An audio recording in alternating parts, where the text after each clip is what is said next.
Well, yeah, let's get into it here. City of the Ancients, supposed to have had a population of 11 million. Ruins of a great metropolis claimed to have been discovered in southern Arkansas. The Fontaine in New Orleans, despite the unfriendly criticisms of certain learned professors. I stand by my brief announcement of my discovery of the remains of a vast prehistoric city in Arkansas. However, people prefer to pronounce it. I've heard both. And since the statement has attracted so much attention, I realize that it is my duty to add further particulars and details of the discovery.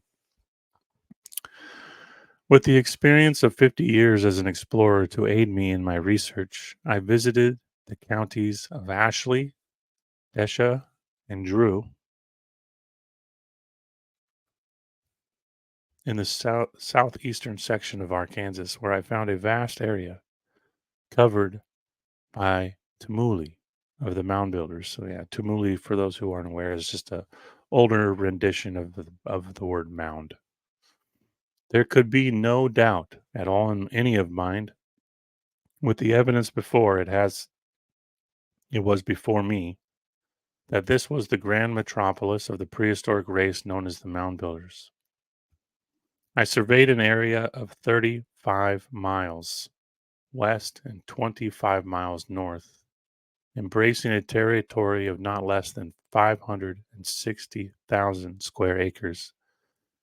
And be it understood, this did not cover the whole of the ground on which the city has been built, for the tumuli reached far beyond the regions traversed by me. On each acre, there were about 4 mounds, and on a close examination of these disclosed to my great delight the remains of fireplaces and the shattered crockery used in cooking. Now, again, for those that are familiar with this series, I've made a pretty serious distinction between mounds as burial places and mounds as habitations. Some of the largest mounds ever uncovered were actually found in the southwestern states, southern parts of Colorado, where they found mounds or mountains. They label them as both. No coincidence that mounds and mountains are similar. One of these mountains was actually a city, one huge building that inhabited thousands of people. And this wasn't the only one. They found these in Utah and Arizona. So the kind of misnomer. And as we get into Missouri, we're really going to blow that to pieces. We're going to show that these mounds were habitations, cities. They had subterranean highways connecting them. And yeah, it's going to get really interesting. But I want to make this distinction here that a lot of in the 1800s, this was, I would say, 20% of mounds were considered habitations, or they didn't ever use the word buried building, but that's what a lot of them are. They're buried buildings.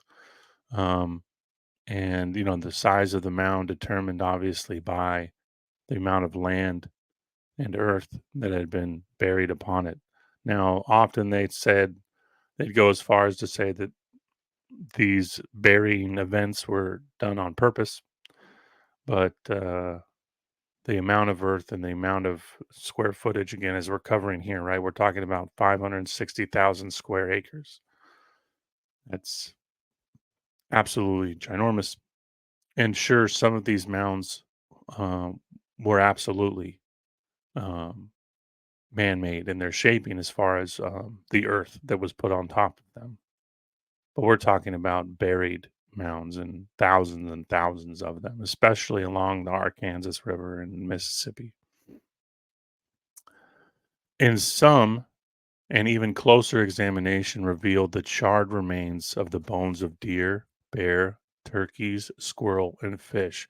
Now, the turkey um, thing is just important to remember. Remember, the turkey was sacred to the Santa Fe um, tribes, Arizona, Utah, where turkeys do not exist naturally, of course. We had mummies wrapped in turkey feathers. We had turkeys mummified, buried. If you guys remember my New Mexico episode, we talked about Emperor Tigrinus. He was the red-headed giant, and it was the oldest red-headed mummy ever found, and it was found here in America. Red-headed mummies have been found all over the world. Now, he was buried with two stone battle axes. In his tomb, the walls were beautifully painted as a kind of story of his life. They found three different phenotypes, skeletal types, living in this city. And on top of the city, there were two further civilizations. We're not talking like a three-story building. We're talking literally a burial event, another city habitation group of people, and then another one on top of that. And you've heard me reference often the Aztecs discuss four events that wiped out civilization as we know it. I don't necessarily say that all these events were covered the whole entire realm, but I think some of them came at different periods and only touched certain parts of the realm. The American Southwest, I believe, was hit much harder than other parts of America. But yeah, the turkey reference is key. We're going to cover that in a book probably towards the end of this presentation and show the turkey worship goes all the way to the Aztecs, the Toltecs, and the Mayans. It exists there. The turkey was renowned, and um, I've mentioned this before, but for those who haven't heard it, Benjamin Franklin wanted the turkey to be the national bird, not the bald eagle, and it became very close to being chosen. And the turkey references with the phoenix. This is why Emperor Tigrinus was mummified with the turkey. The symbolism of the turkey and the feathers, as we've seen with the peacock and the Bennu bird and many others, were indicative of death and rebirth. And we're going to find some of the chieftains, uh, kings and queens, um, not only being mummified in turkey feathers, but having dresses made of turkey feathers. So it's kind of a marker in relation again, as we've shown the Aztecs were um, living well in the American Southwest, and I believe along the Mississippi as well. So yeah, sorry, let's get back to this article. So immense was the prehistoric city through which I traveled that I am satisfied New York, Chicago, London, and Paris could be placed inside its area. Making an estimate on the basis that each dwelling of the great city contained 5 inhabitants, I computed that at least 11 million people must have lived in this prehistoric place. Now, again, that may seem drastic, but again, going back through all my episodes, that's an underlying feature that is incredibly hard to dismiss. As we've shown, the largest buildings ever found were found throughout Arizona, Utah, and Colorado, some being miles and miles long, some housing millions of people. The canal systems in Arizona alone, with a very reserved estimation, fed at least 100 million people. And I'd go much farther than that. And these buildings and these advanced construction that we find often one or two civilizations below Earth are very advanced, where the stone becomes monolithic. And yeah, technology gets more advanced the deeper we go, which is very odd. Not really in the kind of, um, not really, when we think about all the things I've shown here, that seems to be the norm. And remember, it started off with this guy saying he was being ridiculed by who? The learned professors, of course, right? It's kind of what we have going on today, and this is 1899. But this man has 50 years of experience. and it correlates nicely with all the other things we've been discussing. So let's get back into it. It was an awe-inspiring, thrilling to reflect, standing there amid the ruins of the dwelling places of countless millions of the prehistoric race that dwelt in the Yazoo Valley. Now, you've heard me talk about the Yazoo Valley. Um, in the Mississippi episode, I read ancient river names, showing that many of the river names of the world trace their origins to America and to North America, especially. And the Yazoo River exists on every continent. This is a very interesting name. And guess what else exists on the every continent with the Yazoo River? Mound building. So I don't think there is a mistaken correlation there. And as we've been stating, a lot of these, areas covered in mounds, are they buried cities? Well, that's exactly what this man says, and that's what we've been pointing out pretty much in every episode, all the way back to Alaska, where remember they found thousands of mounds and they were conical. And who was the most famous for building very steep sided conical mounds, conical point, like a pointed hat, birthday hat? Well, it was the Etruscans. And the Etruscans have a lot of overlays here in the Mississippi Valley as well.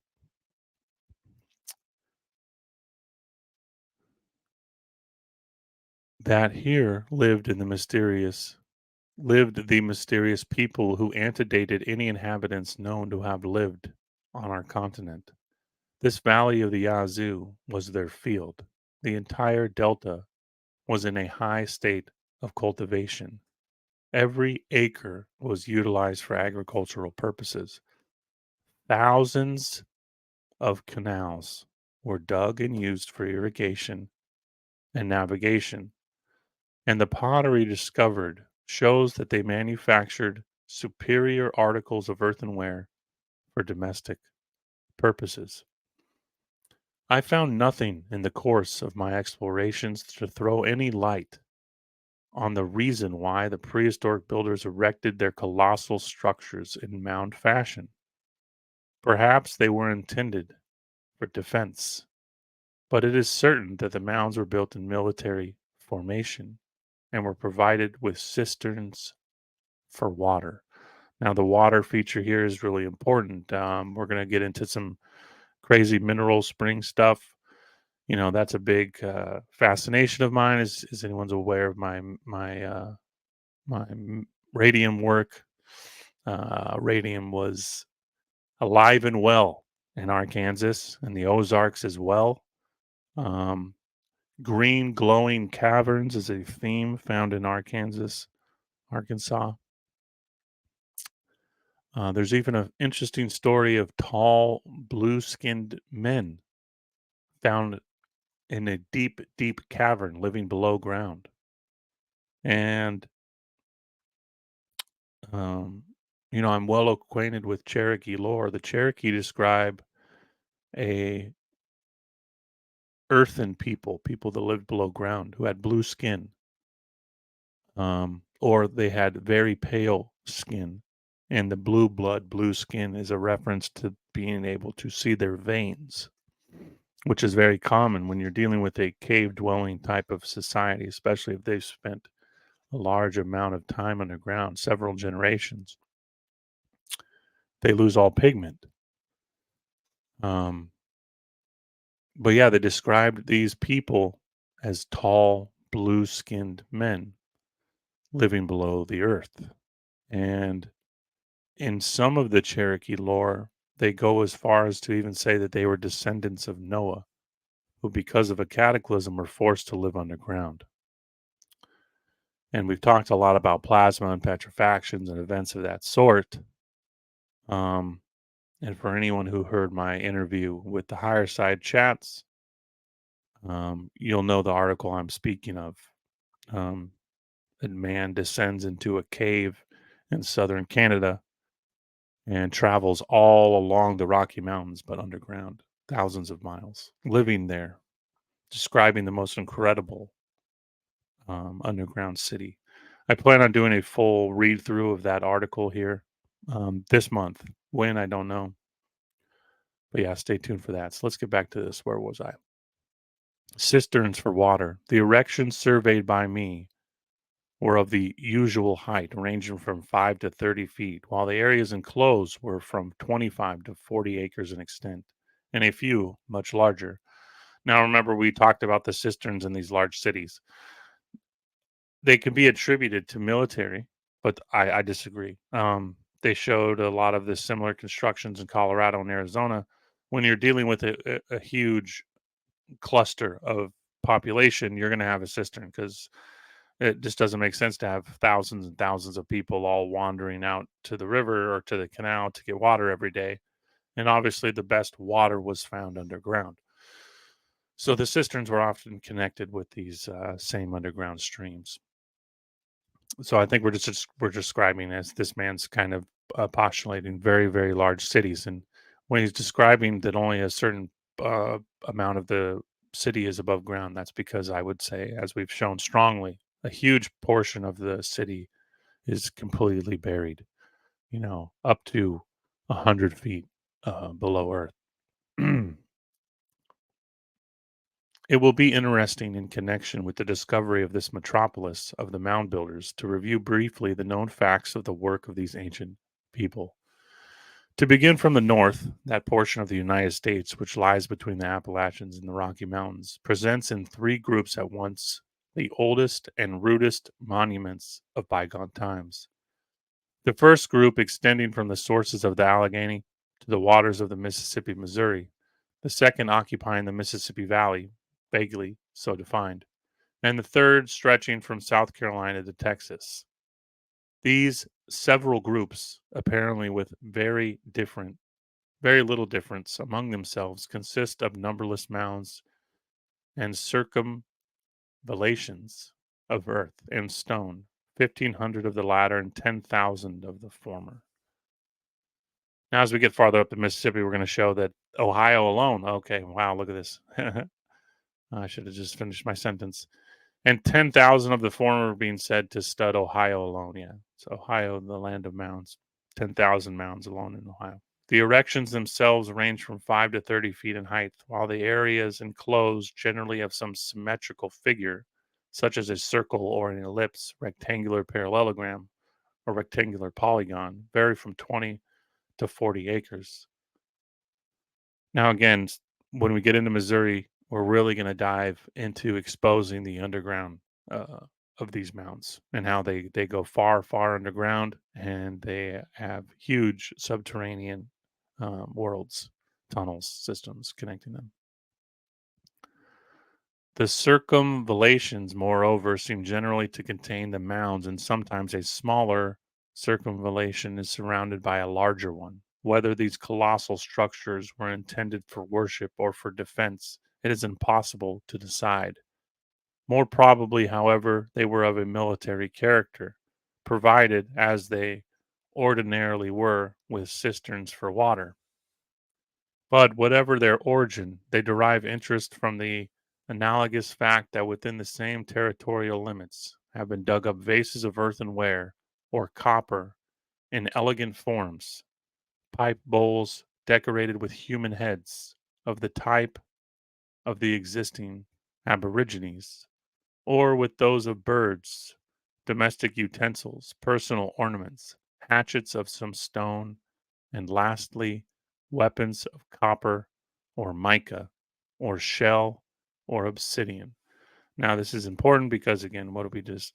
I mentioned Emperor Tigrinus. Now, remember, he had a shield that was completely covered in mica that reflected light like a mirror.